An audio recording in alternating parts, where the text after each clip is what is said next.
Last week, on Wednesday night, we commemorated the atrocities of the Holocaust with Yom HaShoah. We remembered the 6 million Jews who were murdered for simply holding firm to their faith. And we have come to understand that the death and horrors of the Shoah happen when a society is corrupted, callous, and loses sight of the humanity of the other. At a time of rising anti-Semitism in the United States and across the world, the Shoah, the Holocaust, is a reminder to us all of the horrific consequences of standing idly by when Jews are used as scapegoats and persecuted for simply their beliefs. In a time of hatred in our society, when too often we demonize, ostracize, and dehumanize those who do not share our beliefs, it is critical to remind ourselves of the devastation this can lead to.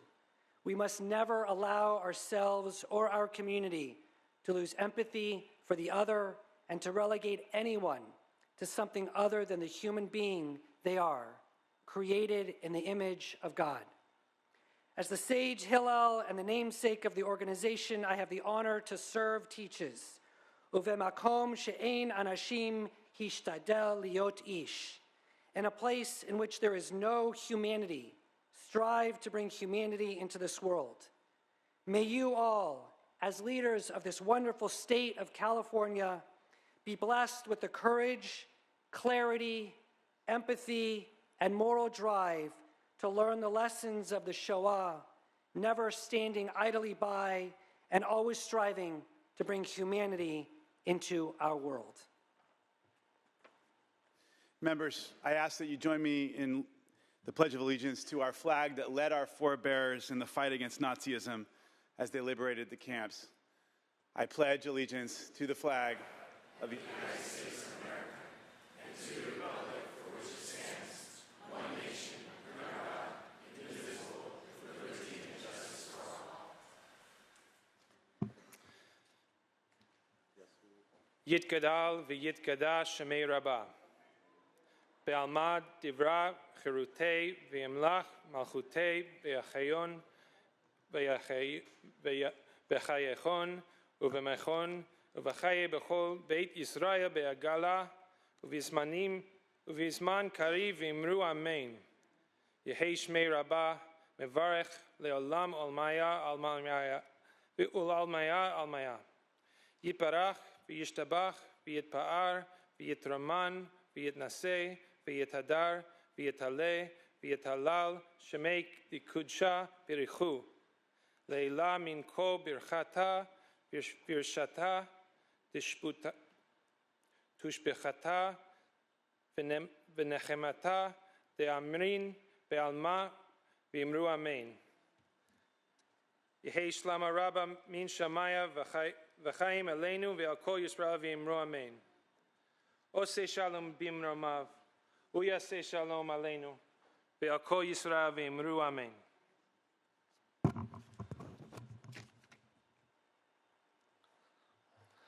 Thank you, members. Without objection, we will move to Senate third reading to take up file item 32, SCR 46 by Senator Wiener. After adoption of the resolution, we will move to privileges of the floor for the author and members of the California Legislative Jewish Caucus to introduce the honorees for Holocaust Remembrance Day. Secretary, please read.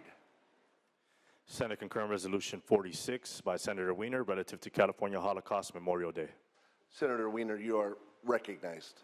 Thank you very much, Mr. President. Colleagues, I rise today as co-chair of the California Legislative Jewish Caucus to present SCR 46.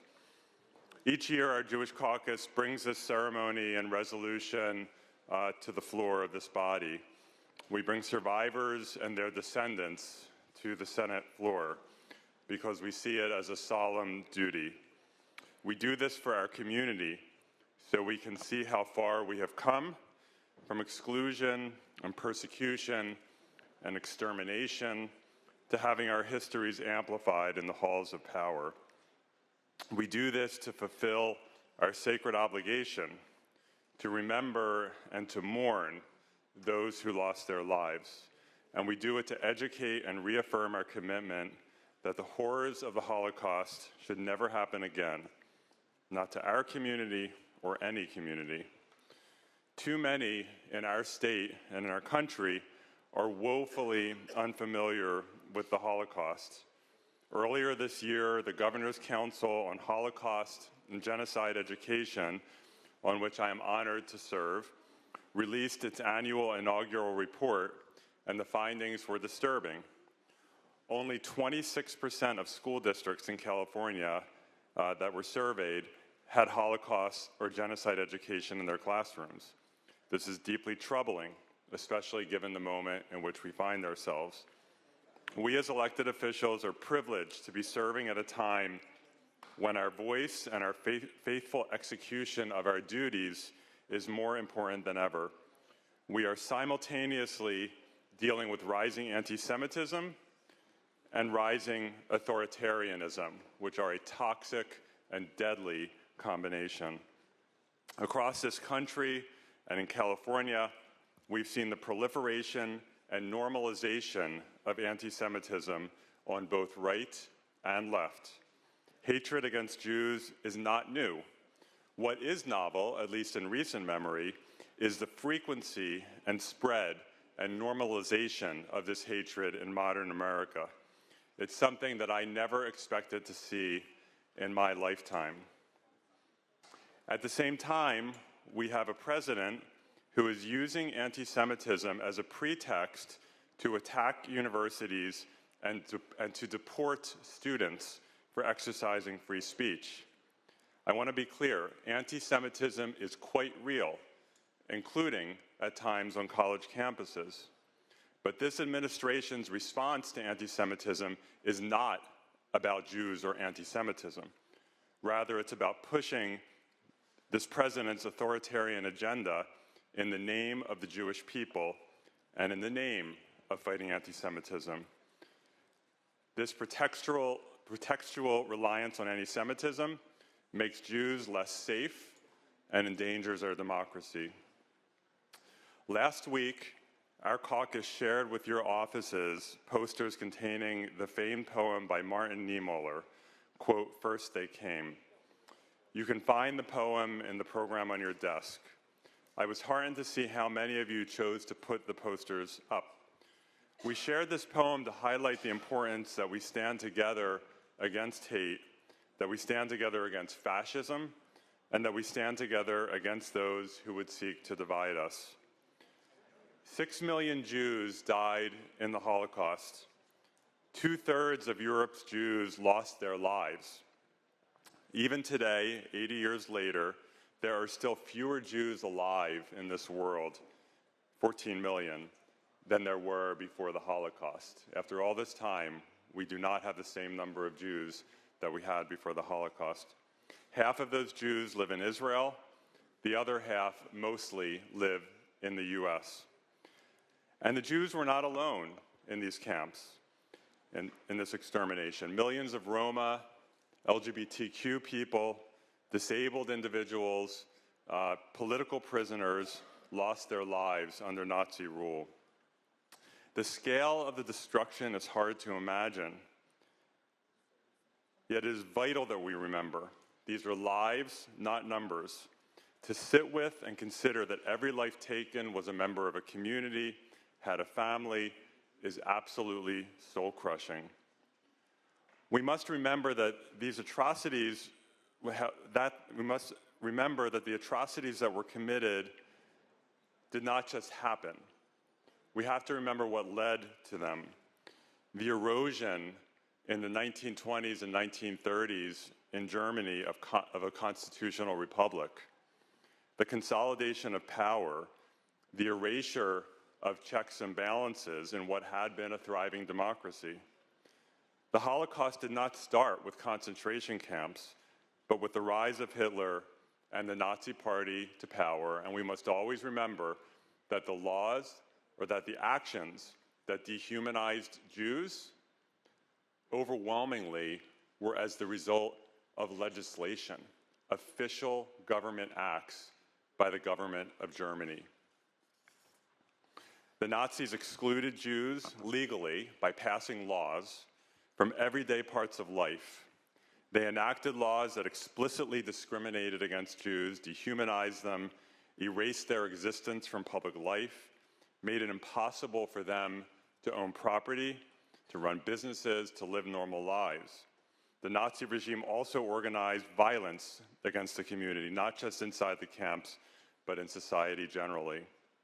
The Nazi Party targeted universities, restructuring them in ways that were explicitly in line with the ideology of Hitler and his ilk. Central to the Nazi Party's strategy was propaganda, lies, and manipulated media that were all used to dehumanize Jews and to cover up the atrocities of Hitler's regime and misinform the public as to the nature of what was happening before their very eyes. That propaganda was so powerful that when the war was ending, there were villages in Germany where the residents did not know that their country had lost the war until the Russian tanks rolled into their village. That's how powerful the propaganda was. Jews were portrayed as a foreign threat who were seeking to harm those who were considered quote-unquote real Germans. Yom HaShoah is a day of remembrance and mourning, but it is also a call to action. Never again is not a passive statement.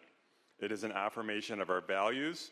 It is a mission statement, not just for 80 years ago, but now. For the Jewish community, the Holocaust has left a deep scar. It informs our values each and every day. It has led us to seek justice and to stand up for those whose voices have been suppressed. To remember the Holocaust is to take action.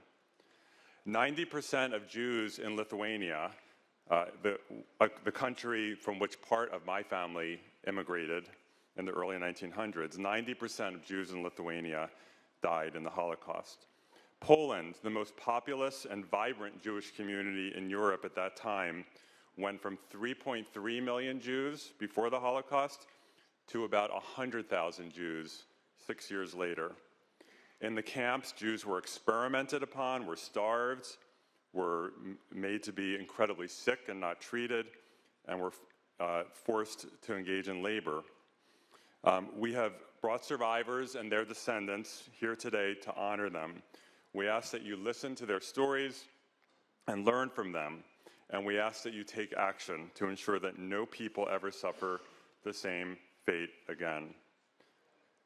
On your desk is a children's book that tells the story of the Kindertransport, the history of 669 Czech children who were spared the worst of the Holocaust by Nicholas Winton, a righteous among the nations, the title that we give to Gentiles who resisted the Nazi regime and saved Jewish lives. Colleagues, the Holocaust was not inevitable.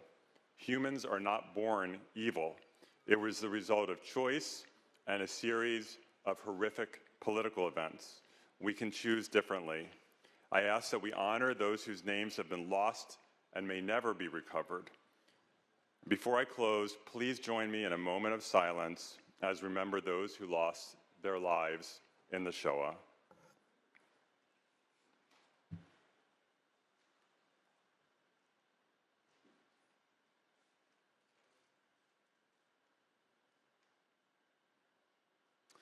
May their memory be a blessing. I urge an aye vote. Senator Becker, you are recognized from your desk.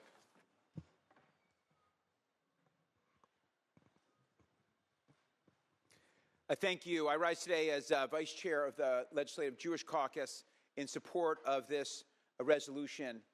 And we are at a tender time in our history as we come together to commemorate Yom HaShoah, when 6 million of our brothers and sisters were ruthlessly murdered under the orders of a madman. But what is often overlooked is that, to our knowledge, Hitler himself did not kill a single Jewish person. But what he did do was spread hatred. And spreading that hatred was enough for ordinary people to murder millions of innocent people. Hatred is contagious. And the truth is, if we're honest with ourselves, that we as human beings are easily persuaded to judge. It's one of our least evolved characteristics. But if hatred is contagious, then the same is true of love. And love has many facets, many faces. Love is compassion, open-mindedness, wisdom, courage. So today, please join me in saying, never forget and never again. We must remember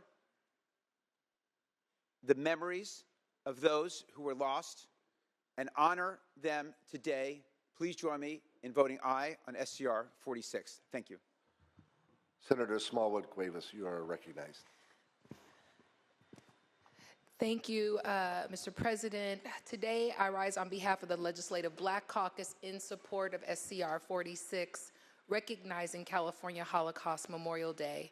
On this day, we remember the 6 million Jewish people murdered by the Nazis, the millions of other victims who suffered and were murdered under the cultural, social, and political persecution of the Nazi regime. This harrowing period of genocide demonstrates what can happen when bigotry runs rampant and when we allow voices and acts of hate to strip vulnerable communities of their humanity. While anti-Semitism was at the core of the Nazis' ideology and hate, many groups also faced severe persecution, including gay people, people with disabilities, and Black people. Nazis directed several discriminatory policies against Black people, many of whom had come from Germany's colonies in Africa. The Nazis studied eugenics and Jim Crow laws in southern states here in this country as a model for their policies of segregation and miscegenation and hate and violence. They condemned the influence of Black culture on German art and music, calling it degenerate and racially alien. The Nazis harassed and discriminated against Black people in Germany, detained and imprisoned Black people in concentration camps and forced labor camps, and many were forcibly sterilized. These accounts serve as a reminder that we must always fight against discrimination and violence of all people. We must remain vigilant in confronting hate and discrimination whenever and wherever it happens.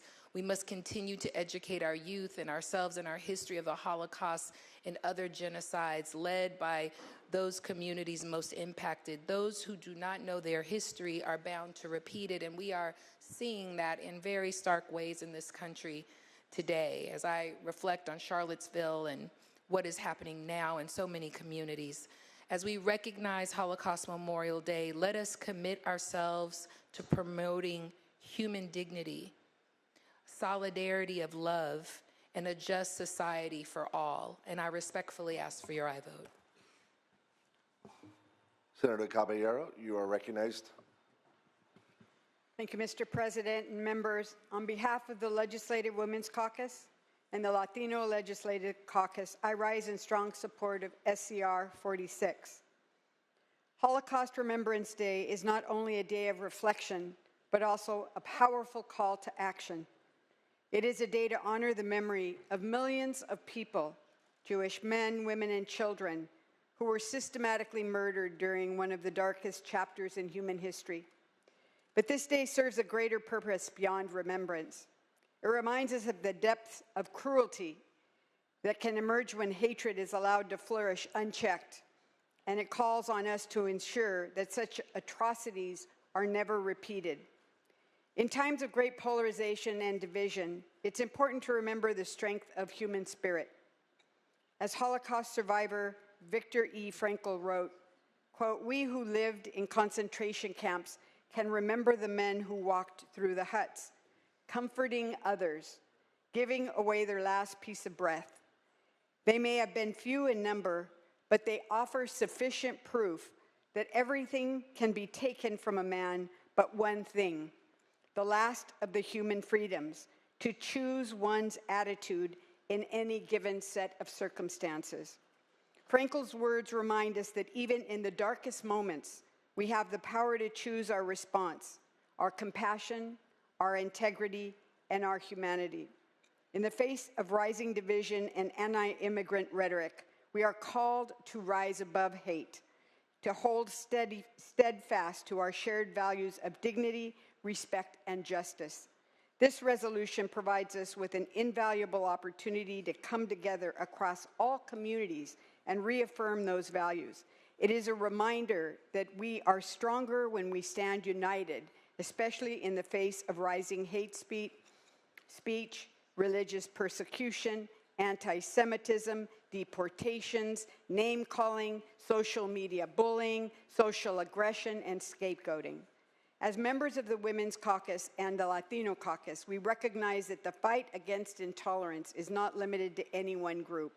We must stand together because intolerance affects us all. In a world where the dangers of division are more apparent than ever, this resolution serves as a critical reminder of our shared humanity. We must ensure that the voices of the marginalized are heard and that the lessons of the Holocaust are never forgotten.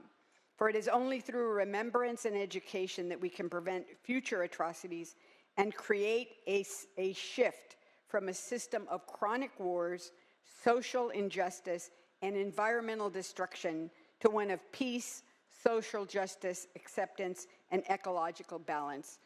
I ask for your aye vote on SCR 46. Senator Wahab, you are recognized. Thank you. On behalf of the Asian American Pacific Islander Legislative Caucus, as well as being the only Muslim in the legislature, I rise in support of SCR 46 to commemorate California's Holocaust Memorial Day.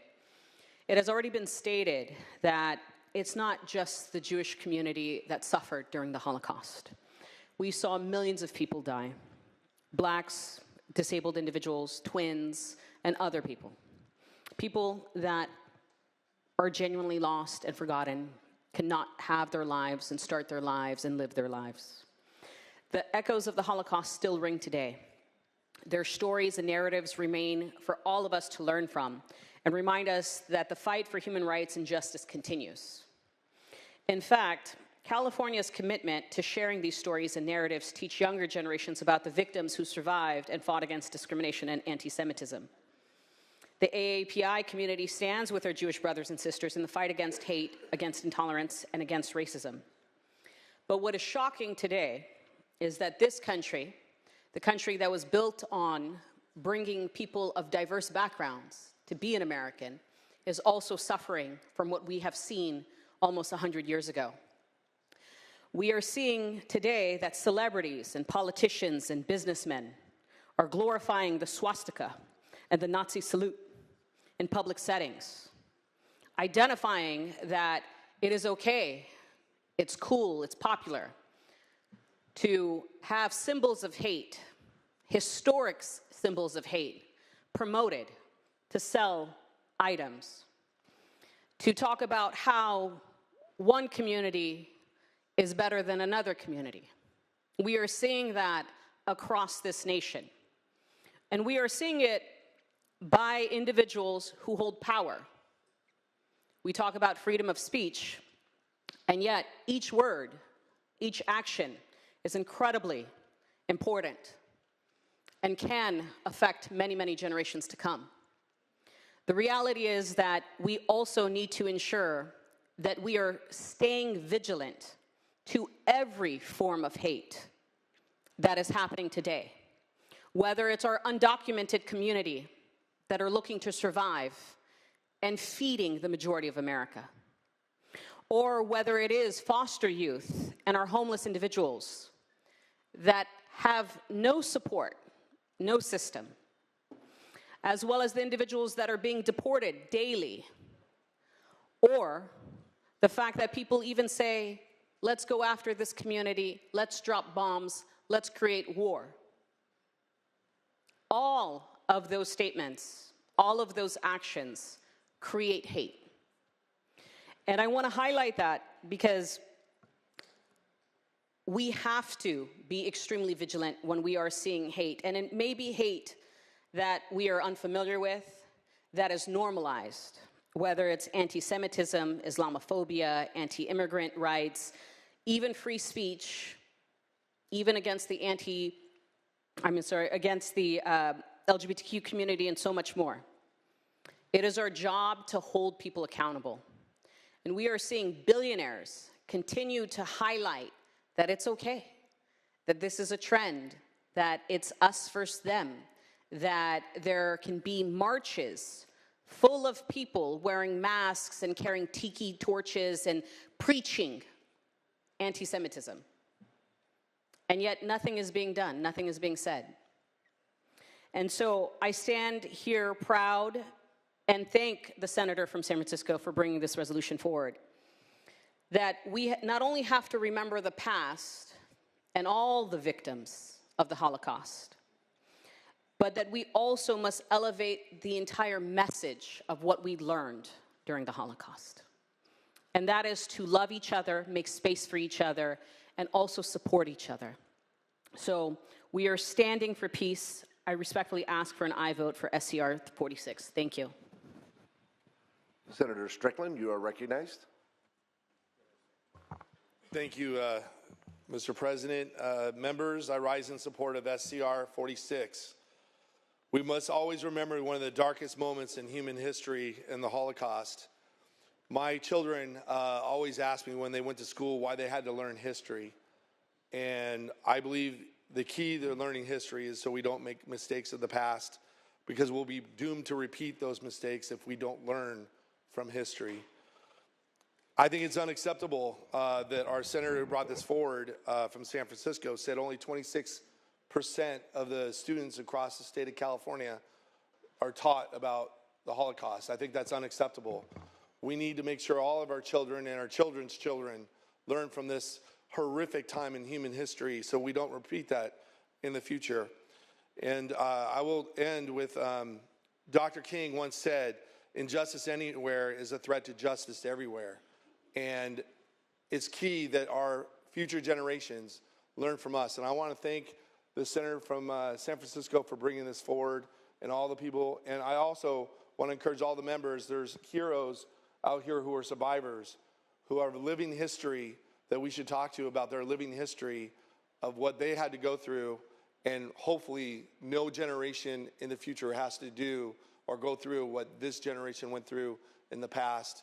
And I urge all of you to support this, but not only support this today, but go in your communities and talk about this tragedy that happened in human history, and make sure that all of our kids know that this can never repeat itself in the future. Thank you.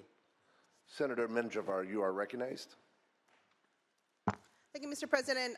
Colleagues, I rise today as the Vice Chair of the LGBTQ caucus. Today, we remember those who lost their lives during the Holocaust and honor those who survived this heinous attempt at extermination. Many groups were targeted, as we heard from the colleagues, and persecuted in the Holocaust alongside the Jewish community, including the LGBTQ+ community.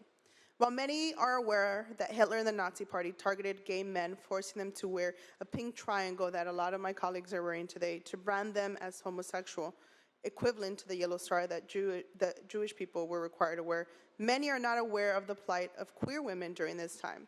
Their history during the Holocaust has been largely lost. In 1910, the German government made their first attempts to criminalize lesbians. However, they were forced to abandon these efforts as the feminist opposition proved very politically effective. Though lesbians were still not socially accepted, they were not made illegal. Thus, when Germany moved forward with the criminalization of homosexuality through paragraph 175, it was focused exclusively on gay men. Prior to 1939, lesbians were among those imprisoned as asocials or antisocials, a broad category applied to all people who evaded Nazi rule.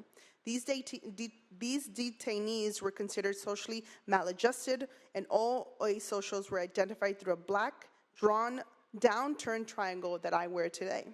The black triangle was not exclusively for lesbians, but it was a diverse grouping that included prostitutes, vagrants, murderers, thieves, and those who violated laws prohibiting sexual intercourse between Aryans and Jews.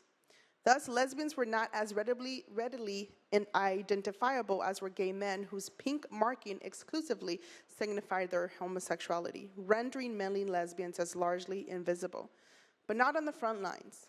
On the front lines, their presence was felt in the fight against the Nazi regime, where many gave their lives in the pursuit of freedom. One example is Frida Belafonte, who was a freedom fighter. Born in 1904 in Amsterdam, she was an accomplished musician who in 1941 became the first woman in Europe to be artistic director and conductor of an ongoing professional orchestra ensemble. The Nazi regime forced her to put a pause on her musical career as she began to actively contribute to the Dutch resistance movement, mainly by forging personal documents for Jews and others wanted by the Gestapo. She was part of the CKC resistance group that organized and executed the bombing of the population registry in Amsterdam on March 27, 1943, which destroyed thousands of files and hindered the Nazis' attempts to compare forged documents with documents in the registry.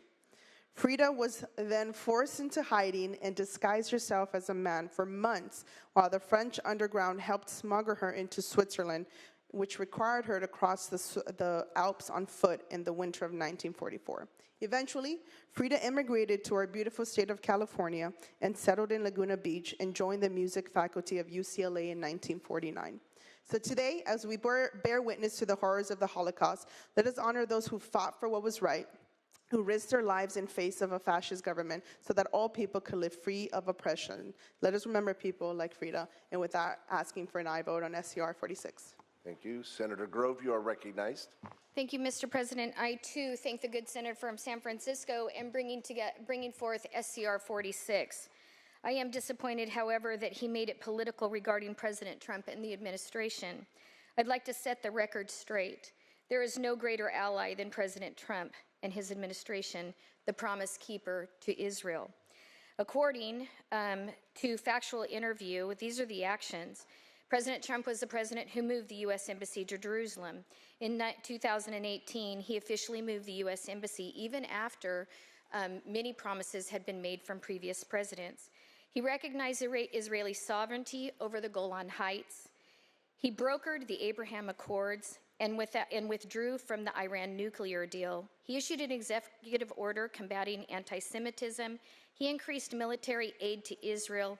He cut U.S. funding to the United Nations Relief and Works Agency, and he supported Israel international forums.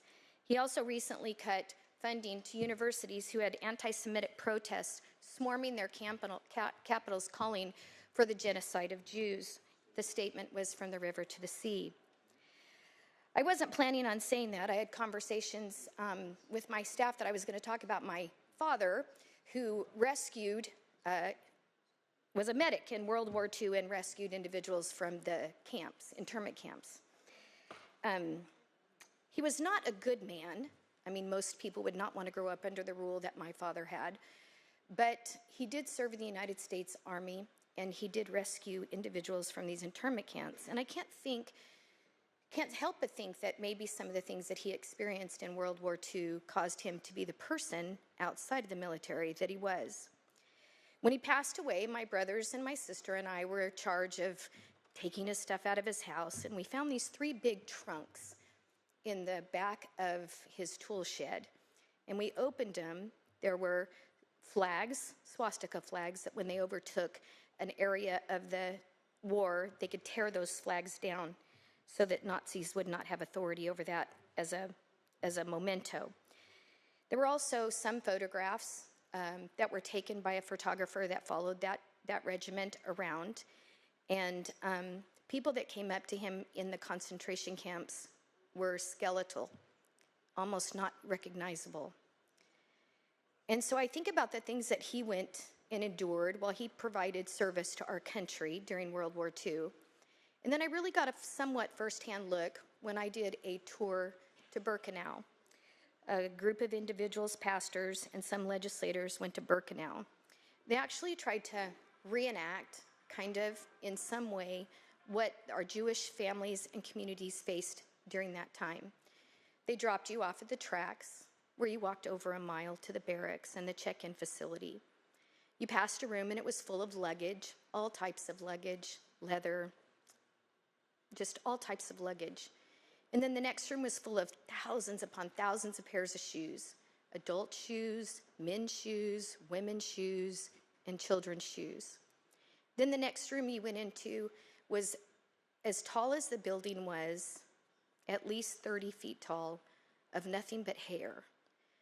dark hair, blonde hair, brunette hair, ponytails with little pink ribbons on them, nothing but hair.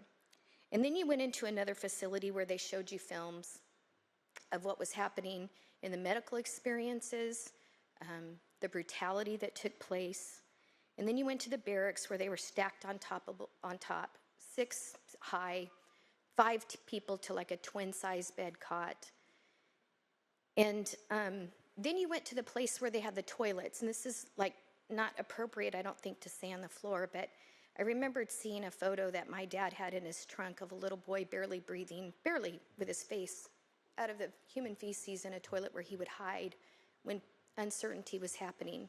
And when Americans came into the camp, they were uncertain because of a lot of things that were going on, and these kids ran and hid in the public toilets or the toilets assigned to Birkenau.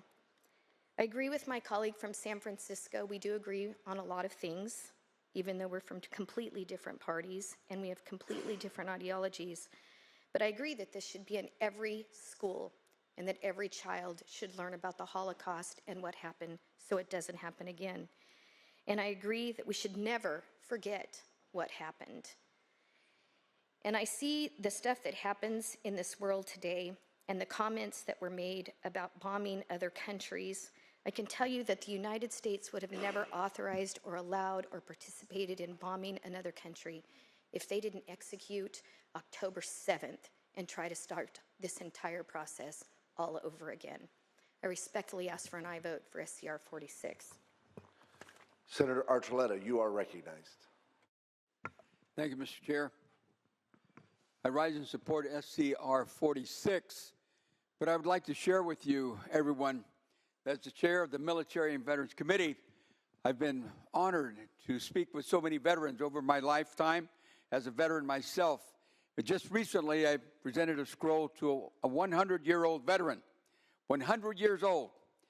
And we talked, and I asked him, I know you've seen combat. I know you were there liberating Europe, and I know you did that. But tell me, what weighs on your shoulders? And he said, Dachau. And he said the liberation, Third Army rolled in, along with elements of the 6th and the 8th. And what he saw, it still pulls at him, nightmare after nightmare, because of the bodies, the bones. And even after the liberation, people were still dying at the gate because they just didn't have the strength to go any further. Devastation. The Holocaust happened. For those who think it did not, history will show, and it will continue proving every single day that it did. Because those veterans, the World War II, our greatest generation, they did that. Ask if you're fortunate enough to, in your district, to find one who was in that age, 99 to 102 or whatever, you ask him, and he will tell you.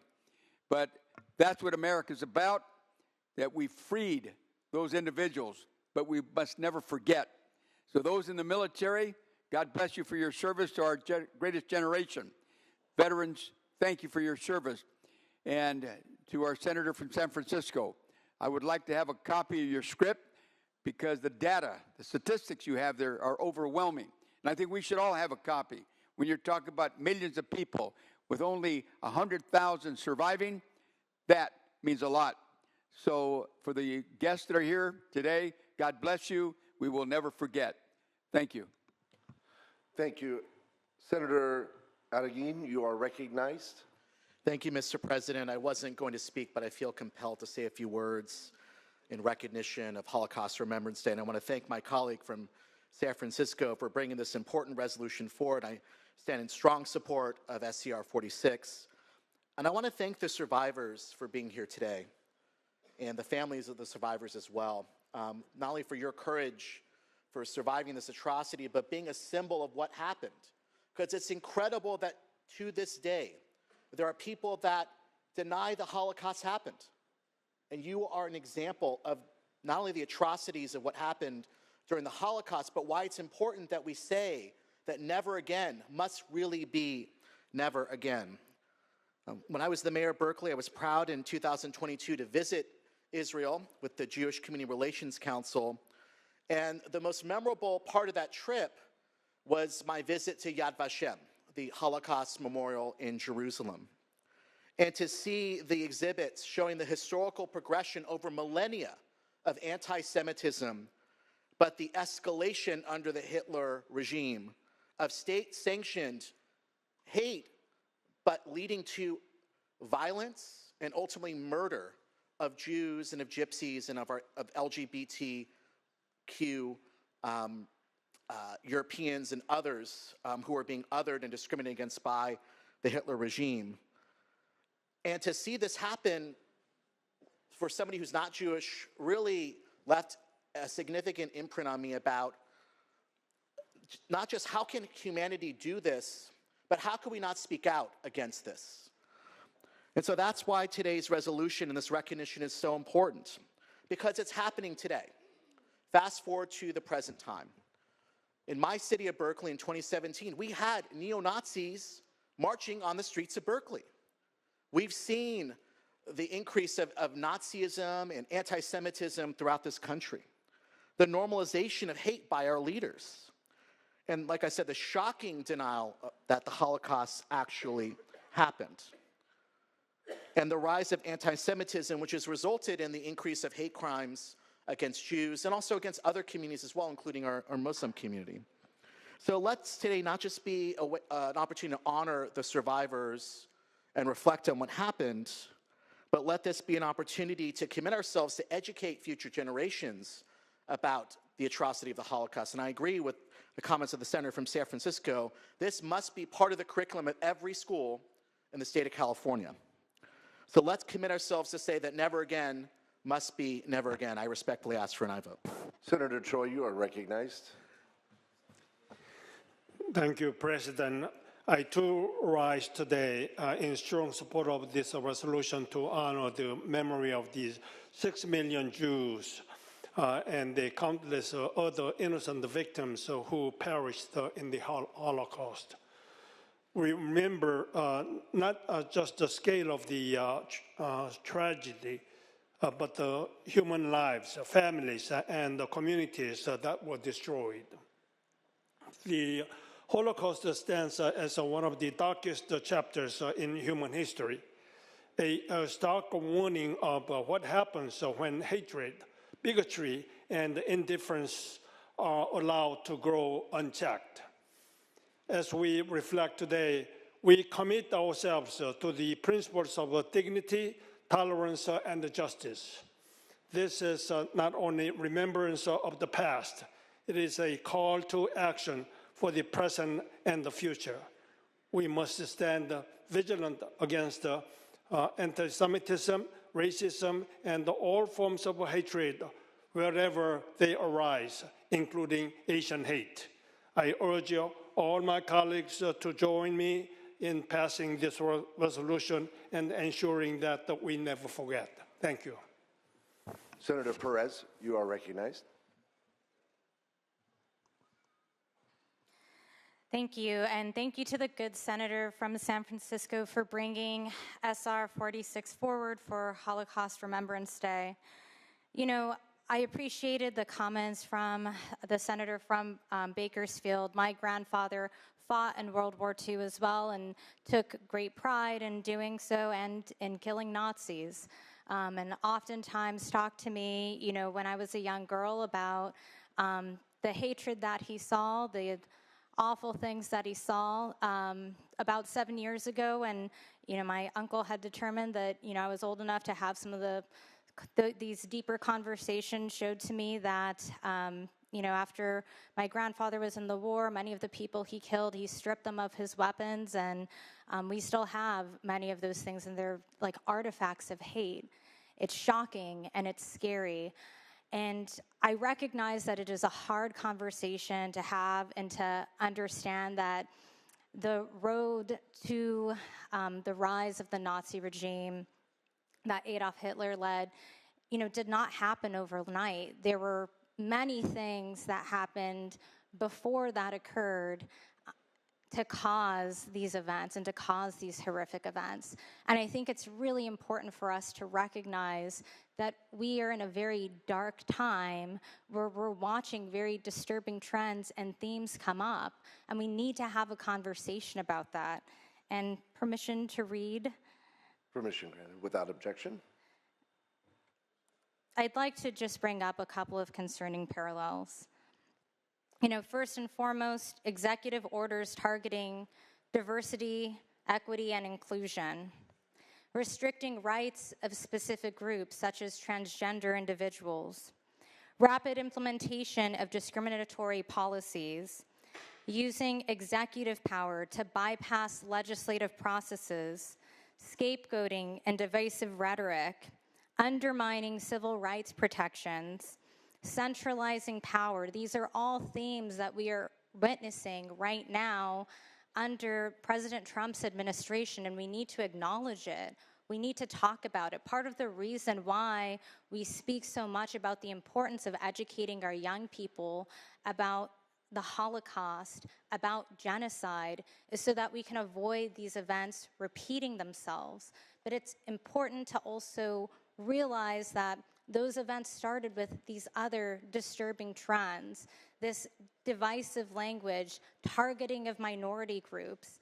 And I just want to be sure that we highlight that as we're also doing a remembrance of Holocaust Day. So I want to encourage an aye vote on SCR 46 and thank the good senator from San Francisco for bringing this forward. Thank you.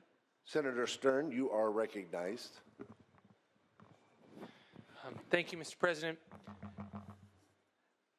Maybe I'll try to end on a strangely romantic note. This is 5th anniversary of the day I met my wife. She's seated in the back of the chambers here, Alexandra, and it was on Yom HaShoah. And in a strange way, it was the Holocaust that brought her to me. We honored Joshua Kaufman, may his memory be a blessing, those 5 years ago. Joshua was one of those boys hiding in that latrine in Auschwitz that the senator from Bakersfield mentioned. Joshua changed my entire life, and I saw them about, 75 feet away, maybe even all the way down the terminal. And I don't know. I knew my life had changed in that moment when I saw him and his daughter and her sister. And thank God for the senator from Santa Monica who happened to actually to know her sister Rachel. Said, Senator Ben Allen, I'm Rachel Kaufman. He saved me an aisle seat. And her sister saved Alexandra an aisle seat. And we flew up on a Southwest flight from LAX. I had missed my flight to Burbank. I was actually at a Holocaust remembrance event going on too long with Edith Franke. May her memory be a blessing, a Hungarian survivor. God smiled on me that day, and strange circumstances led to all this. I see our love and these generations of families growing up in this country as an act of defiance. Babies were had in displaced persons camps. People found a way to fall in love and still have a hopeful future in the heart of darkness. When you've been enslaved and everything has been taken from you and your whole family has been killed, somehow you find it in you to summon love. Talked about Viktor Frankl earlier, and the choice of an attitude when everything else is taken away, when your ability to work and find dignity and creativity and power in your work, or find meaning in the things you enjoy or the books you read. When everything else is stripped away and you're dehumanized, you still have a choice of how you look at your life. And even in those darkest times, people made that choice to celebrate life. We now have 2 little babies that are part of that act of defiance. Very cute acts of defiance, I might add, and they don't yet know this world they're entering into, where the divide feels so wide. And, you know, it's very easy to look across at the other side and see evil, and to not look into ourselves and find that we have to be better too, and that we have to hold ourselves accountable too. And I don't just mean at a political level, I mean at a very human level. How do you want to go through your day? What kindness do you want to show? What generosity do you want to endeavor? And it's not to say you'll save the whole world with those efforts. And a lot of us want to leave behind acts of greatness and to be remembered for things we've helped build, and I share those ambitions. But the smallest ambitions, in fact, are, I believe, what will save us. It's the common humanity. And I truly do, I have love for you all in this chamber, my colleagues, those who I most vehemently disagree with. I feel that love too. And if we can summon that as a country, I truly believe that we can get through this. It is a dark moment, but we are not there. We are not in that moment yet.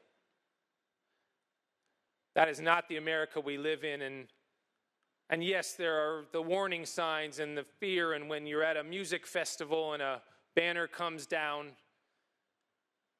to use profanity against the state of Israel, where Jews found refuge and my father-in-law found a life of safety and peace, the one last democracy remaining in the Middle East,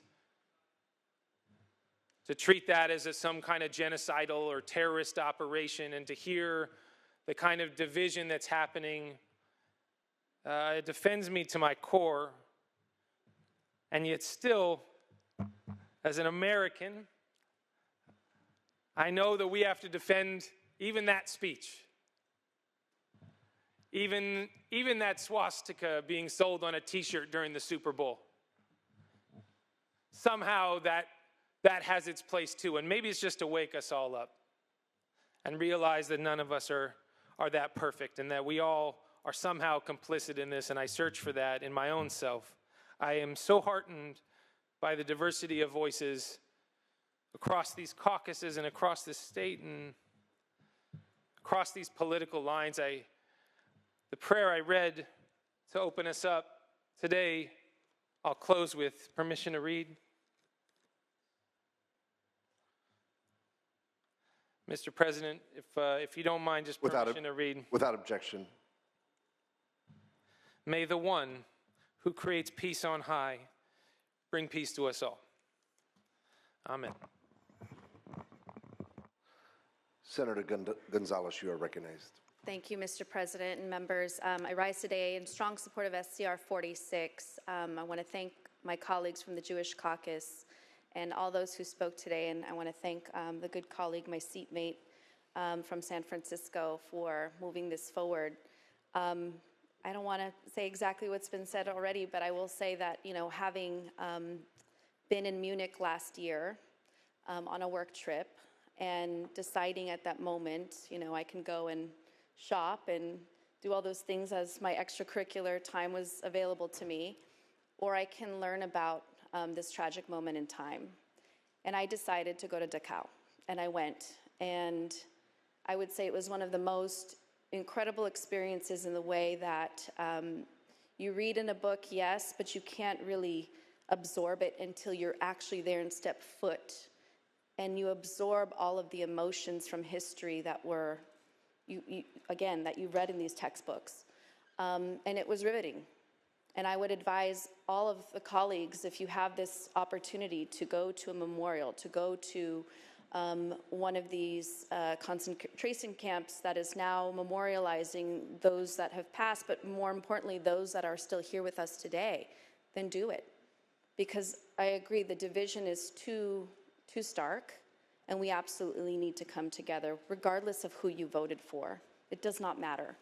What matters is there's this moment in time we need to acknowledge. There are folks that are here that we need to recognize, and I'm just so glad that we are able to do that today as a body, bipartisan, in a bipartisan way, but in a way that hopefully will continue to be very respectful. With that, I respectfully ask for an aye vote. Thank you, Majority Leader. Senator Jones, you are recognized. Thank you, Mr. President and members. I've shared on this floor before my experience visiting the mobile Holocaust Museum as it was traveling around the state of California several years ago. But that's not my purpose in rising today. My purpose in rising today is to thank our colleague from Los Angeles, Senator Stern, for his comments this afternoon and bringing us back to center and humanizing the purpose and the reason that we do this every single year. I stand in agreement with his comments. I endeavor to stand with him in his experience. As I've shared, my grandfather was a POW in World War II, but that's not the same. I stand in agreement with him for his compassion and his passion on this floor every single year when we have this recognition. Thank you, sir. I ask for your vote on SCR 46. Thank you. Pro Tem Senator McGuire, you are recognized. Thank you so much, Mr. President. First of all, I want to take a moment to say thank you to the eloquent and emotional words that so many have shared on both sides of the aisle today. And I, too, want to voice my support for SCR 46. And I think that we can all agree the Holocaust is one of mankind's darkest moments. And we also know that we must remember it, and we have to keep talking about it. It's important to recognize the tragic and horrific events like the Holocaust so they don't get watered down over time. Or for some, let's just be honest, choose to forget it. Future generations need to understand the depraved and merciless nature of the Nazis. And the Holocaust serves as a stark reminder of the dangers of unchecked prejudice and power. I think we can all say it is an honor to be able to stand with these brave Californians who survived this horrific, unhuman event, and to be able to stand with their families here today. Today, we memorialize the 6 million Jews who were systematically exterminated by Nazi Germany. We stand together, Democrats and Republicans, and support SCR 46. Thank you. Seeing no further discussion or debate, Senator Wiener, would you like to close? Thank you very much, Mr. President. I want to thank my colleagues on both sides of the aisle for a very powerful debate, or not so much a debate, but I think broad support for this resolution. I'm very appreciative, colleagues on both sides of the aisle, for caring so much about this issue and about the Jewish community. I do want to say, and I appreciate the remarks from the senator from Bakersfield and her question about, I think the word she used was politicizing this. I appreciate that, and I respect that perspective. I do just want to say, though, that when you look back in the 1930s, Hitler came to power through a political process. The Nazis did extremely well in the 1932 election, and the president of Germany then named Hitler chancellor. And that was done all through a democratic political process with political parties and elections and everything else. And then in the coming months, Hitler and his party dismantled German democracy, and we saw where that led. And so politics for minority communities isn't just about winning or losing elections. It is all too often about life or death. And I just think it's important to say that. With that said, I also want to say, when this country defeated Nazi Germany, when we won that war, it was Democrats and Republicans and others fighting hand in hand to defeat Nazi Germany. It was a Democratic commander-in-chief, Franklin Roosevelt, and a top general, Dwight Eisenhower, who ended up becoming a Republican president of the United States. They're all together, hand in hand, or locked arms, to defeat Nazism. And I want us always, Democrats, Republicans, to be arm in arm for our democracy. And I think we all want that, and we all need to be together, and I respectfully ask for an aye vote. Thank you very much, Mr. President. Colleagues, I'm honored to introduce you to Senate District 11's honoree, my honoree, George Elbaum. George survived the Warsaw Ghetto, in large part due to the brave actions of his mother, a trained attorney. He and his mother were the only members of his family to survive. In 1942, George's mother smuggled him out of the ghetto, and they found refuge with Polish families. In 1949, George and his mother were able to emigrate to the United States, where George earned a PhD from MIT before eventually settling in the great city of San Francisco with his wife, Mimi. George has written 2 books about his childhood and has told his story to thousands of students, and we are deeply grateful to George's service to the community. So please join me in welcoming and honoring George Elbaum.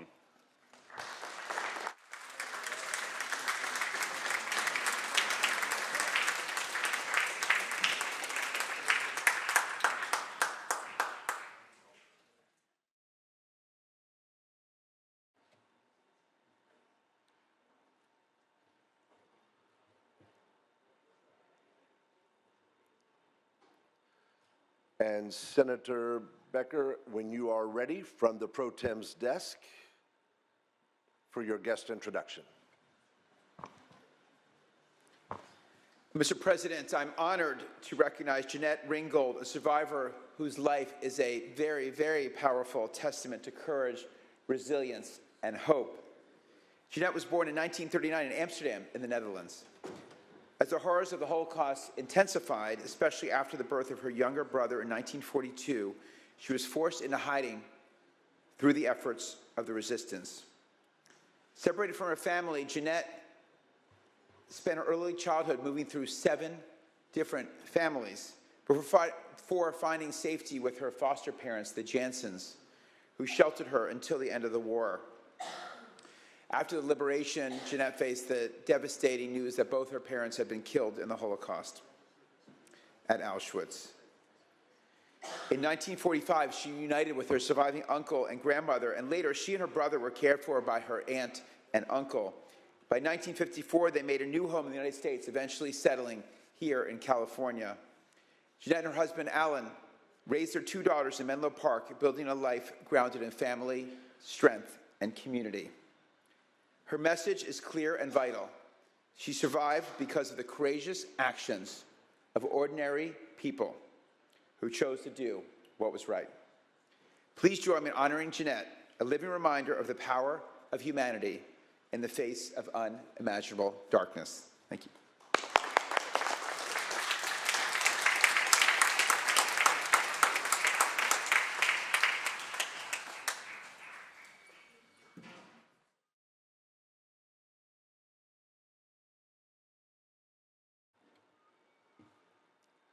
And Senator Allen, from the Majority Leader's desk, when you are ready, you may introduce your guest.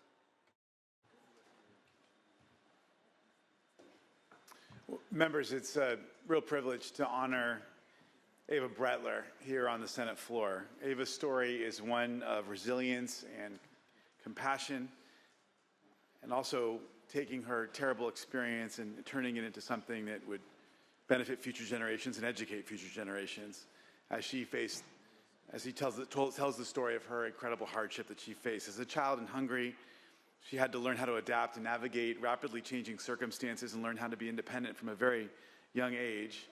And through the Holocaust, she survived because of the compassion of total strangers, Hungarians who provided housing and false documents, fellow survivors who banded together to protect and raise this young girl in Ravensbrück and Bergen-Belsen. After liberation, Eva returned to Hungary, pursuing an education and reuniting with much of her family. And when anti-Semitism unfortunately rose again in the Hungarian Revolution, Eva and her family fled to America by way of Austria. And here, she found a beautiful life for herself. She studied at community college in Santa Monica and at UCLA, where she received a degree in psychology before beginning her work as a social worker with Jewish Family Services, providing services to our broader Los Angeles community, people in need from all different backgrounds. Eva has committed herself to giving back and to repay the kindnesses that helped her survive during the dark age of the Holocaust. She's a regular speaker at the LA Museum of the Holocaust, and the Museum of Tolerance, at schools throughout Los Angeles, telling this story, making sure that these young people have an opportunity to hear directly from a survivor. She's deeply connected to our community. She's beloved in our community, and I'm so proud that we have the opportunity today to honor her and recognize her contributions to our state, but most importantly to the next generation here in the Senate today. Eva Browler.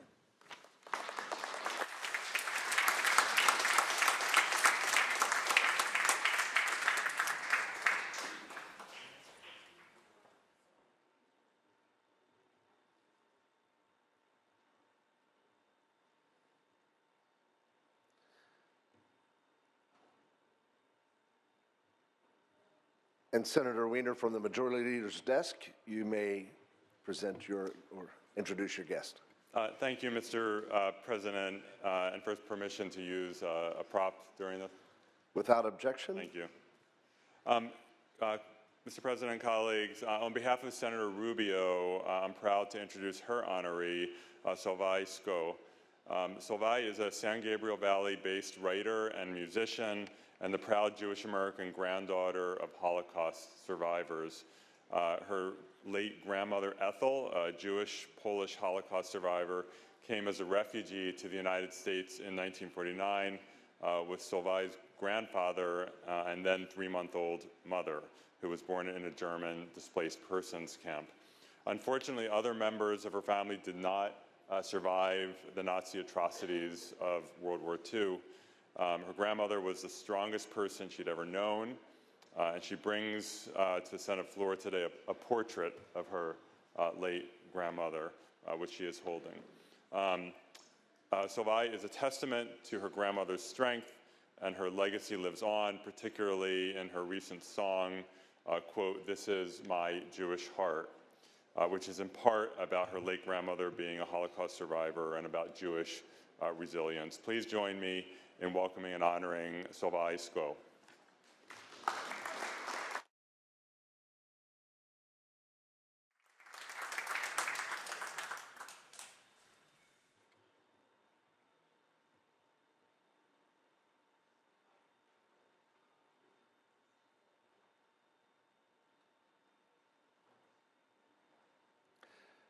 And Senator Stern, where art thou? There he is. Senator Stern, you are recognized for your guest introduction from the Pro Tem's desk. I rise to present this resolution to Ben Lesser, but my wife is accepting on his behalf. He was in Dachau with her father. Ben is in a hospital right now in Nevada, and I hope we all pray for his healing. He is the only person still alive who survived the death train to Dachau from Buchenwald. The only person left on this planet to tell that tale. He's testified at 2 Nazi war crime trials, most recently in 2016, when he traveled to Germany to help prove the guilt of former Nazi guard Reinhold Hanning. And in 2023, Ben was awarded the Cross of the Order of Merit by the President of the Federal Republic of Germany. Ben established the Zachor Foundation. I'm wearing his pin, and Zachor in Hebrew means remember. He's spoken to countless students and congregations all throughout this country. He and Joshua were on a bit of circuit together. Ben had the pins, but Joshua took them on too. And now Alexandra and I take them on too. So to remember not just Ben's story of survival, making it through Auschwitz, a 7-week march, a 7-week death march. He did not lose his life. He is still here. And I hope he hears us today. With that, I hope you can accept his honor on the behalf of the state of California. I know he and your father and your mother will be very proud.